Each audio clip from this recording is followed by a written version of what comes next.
Howdy. You know what I've noticed about service businesses? It can be a really great way to generate income, to generate revenue. It can be one of the most highly profitable businesses out there. And for a lot of people, especially in the first few years, it's really much easier to do. Like you can just make some things happen in your business. But I do see so many businesses and business owners getting to this point in time to where they start thinking about diversifying their revenue streams. Start trying to think of, okay, I've worked hard to get the revenue that we've generated in the business. Now, how can I start working smart to generate even more revenue in my business? Well, that's what we're talking about today on the Be More Successful show. We're going to go over just 4 simple and important reasons that you should be thinking about revenue diversification in your service business. Well, howdy everyone. I'm Leslie Hassler. I own Your Biz Rules Business Coaching, and what I do is work with smart women-owned businesses, especially in the service business field, to grow in a way that's profitable and sustainable so that you can do great work. You can work smarter, create more impact in your community, and have something to show for it all. So that's what we're talking about today, is how to become a little more successful when it comes to generating additional revenue in your business. Now, revenue diversification, that's a really big word. What does it mean? Well, it's basically the strategic intent that you are putting into your business to boost the financial health, boost the strength, and boost the longevity factor, like the staying factor of your business. So yes, one of the biggest benefits is additional revenue. Yay, we all want that, right? But this strategy actually has a lot of other benefits that you'll find in your business. So we're going to talk about why those are and a few of those as we go along today. But I want to take a moment and say, okay, what is revenue diversification not about? Like, how can you mess this up? Because it's really easy.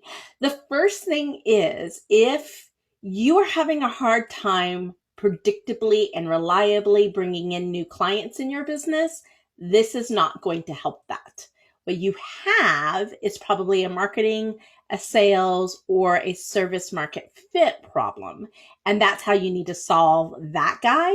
But this will not do that for you. The next thing that I want you to understand about revenue diversification is, this is not about becoming all things to all people. It's actually about still maintaining a very narrow focus. And I kind of liken it to, you can cast that wide net in your business, and that's likely trying to be all things to all people.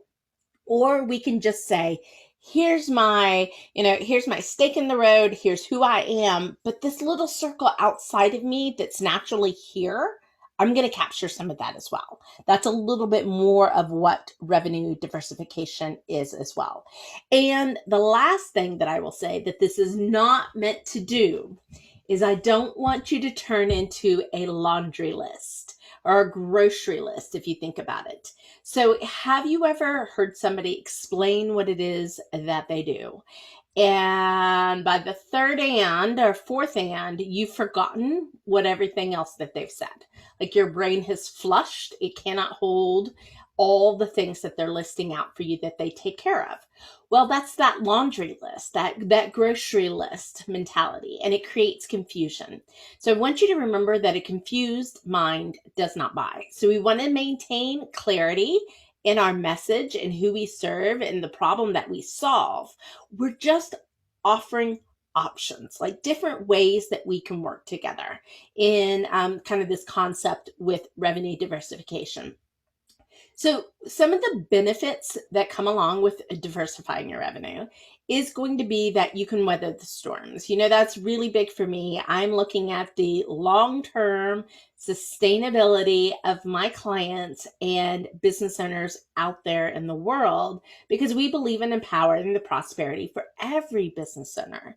But so many people do make those mistakes we just talked about. And so sometimes that's why it's a benefit to have an advisor, somebody in your back pocket that can really help you look critical at your business when you're going to, employ some of these advanced strategies into the business. So we're going to get that added benefit of being able to weather the storm.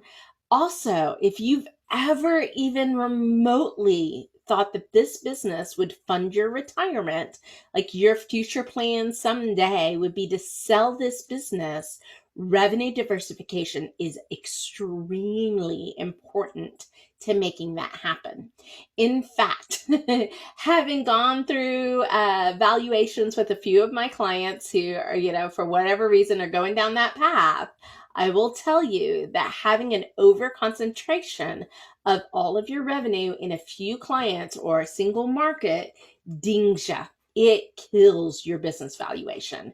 And I've seen this happen, guys, with multi-million-dollar businesses.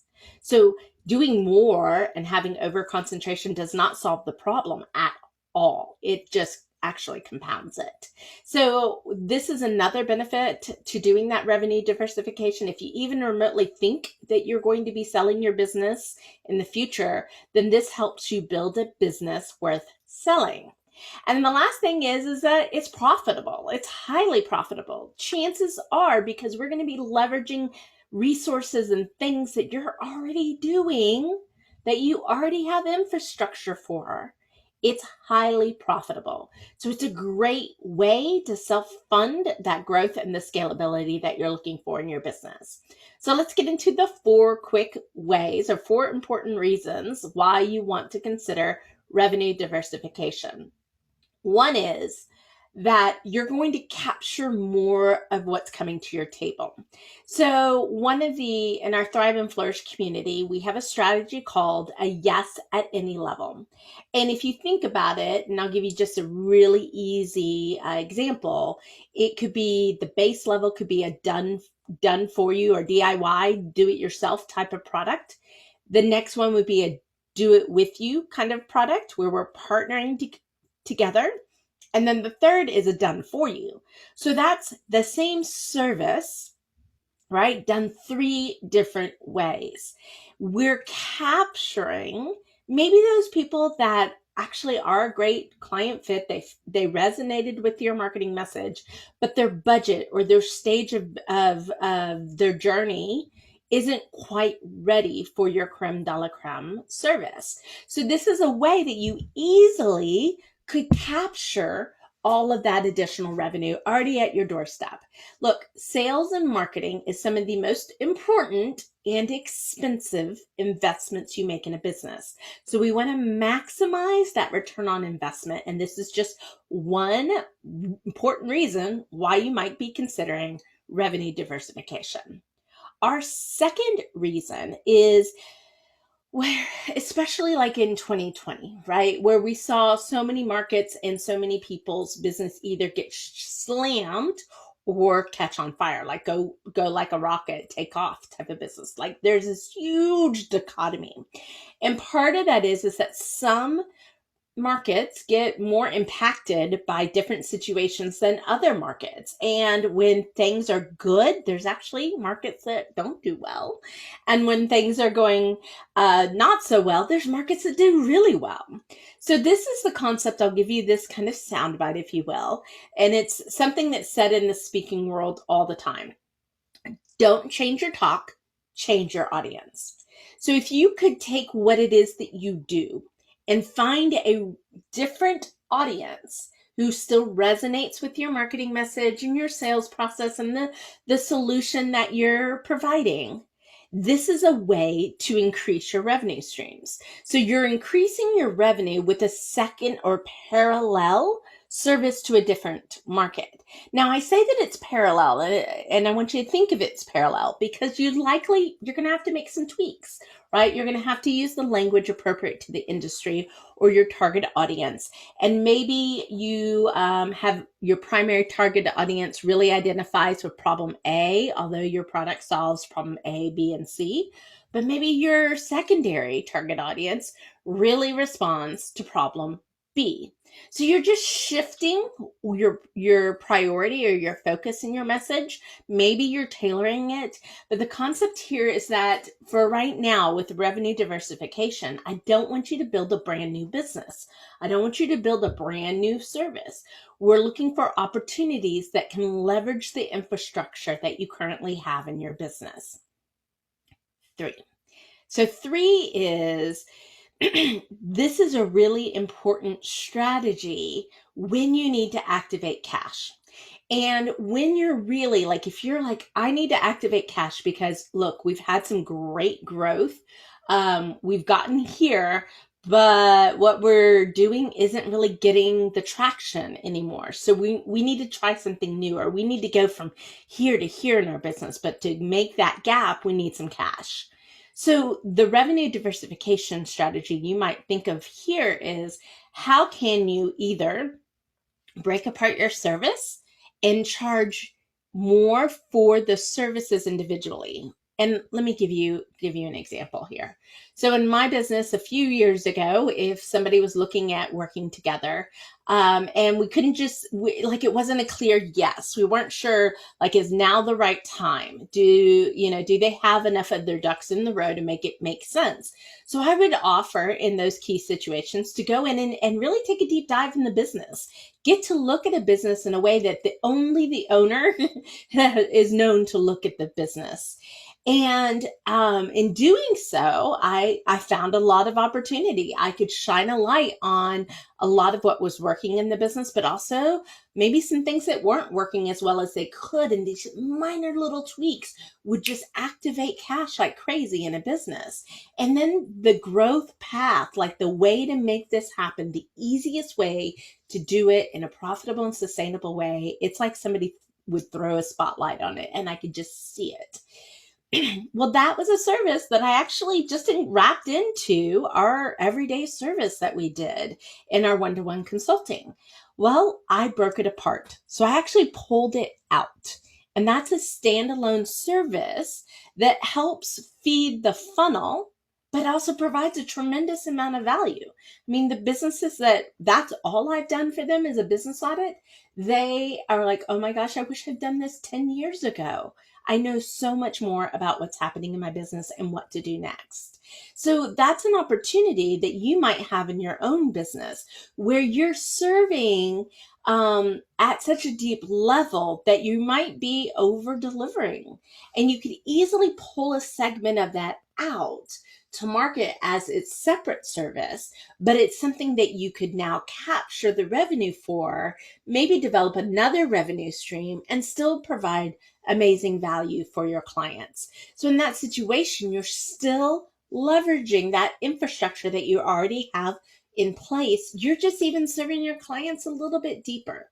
Okay, so that's like number 3. Number 3 is like, okay, you can take what you have and create additional revenue with the clients that you have. And maybe even, like I said, have a little bit of a funnel that helps move clients along.